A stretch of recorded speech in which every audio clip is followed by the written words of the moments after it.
It was that time of year when autumn is bowing its head to winter and the cold, insipid light fades fast at the gloaming. The driver was coming round a blind bend, perhaps a little faster than he should have done, and his eyes were momentarily drawn to the wings of a barn owl as it disappeared through the tree line.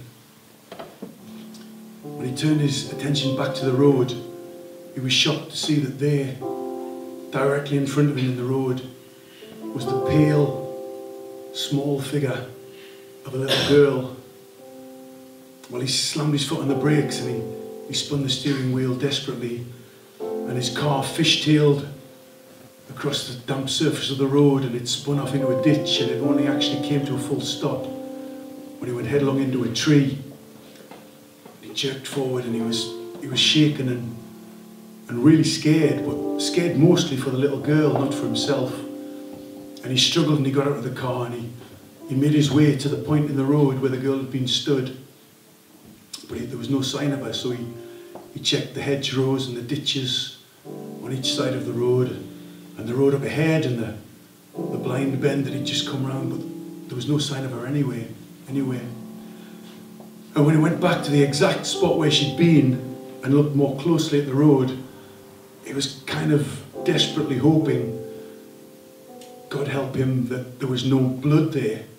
His eyes were drawn to something that was red but wasn't blood, and he bent down and he picked up an old-fashioned looking red school exercise book, and on the front, in the name square, it said Annie Black, class 4L. And when he turned the book over, along with the child's doodlings and scribblings that every kid puts on their exercise books, in the bottom right hand corner at the back there was also an address, and it said A. Black, 8 Salmon Street, Whitby. Well, he realised there was nothing to be done immediately about his car, and the upmost in his thoughts were the little girl, so as he knew it was only about 20 minutes walk to Salmon Street, he decided to leave the car where it was and take the exercise book, check that the little girl was okay. So by the time he got to Salmon Street, full night had laid her dark velvet cloak over the land, and as he knocked on the door of 8 Salmon Street, he realised that he must be more shaken than he'd realised, because he hadn't rehearsed. Normally something like this, he would go through what he was going to say, but as the door opened, he realised he had no idea what to say, and the door was answered by a sad-faced young woman, and so he held the exercise book up, almost like some sort of religious offering, and he said, I think this might be your daughter's, your Annie's. I had an accident just down the road. I saw her tonight, but I don't think I hit her. Well, he stopped his burbling when he saw the blood drained from the woman's face, and she lifted a shaking hand in front of her mouth and took the exercise book from him, and her other hand was shaking even more. And while he was trying to think of something else to say, the tall figure of a man came up behind the woman, and he laid a protective arm around her shoulder, and he said, "Who is it, dear? Who's at the door?" And she held the book up in front of him, and she said, It's this driver. He's brought this. It's Annie's book. It's our Annie's book. He says he's seen her. He's seen her in the road tonight."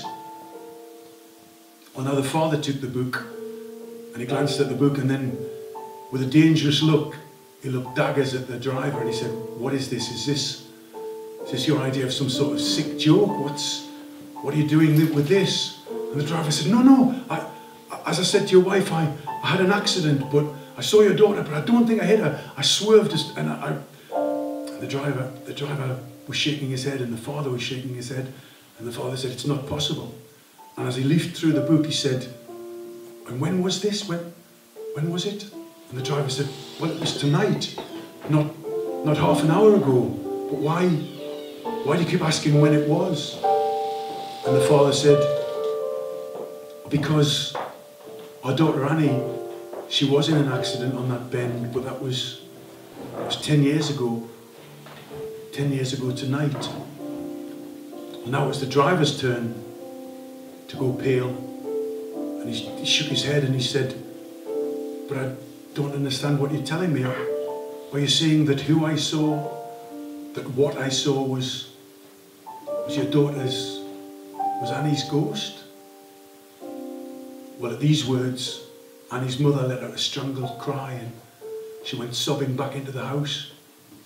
And the father slowly closed the door, and as he did so, he shook his head again and he said, "No, our daughter Annie was fine, is fine. It was the driver who didn't survive."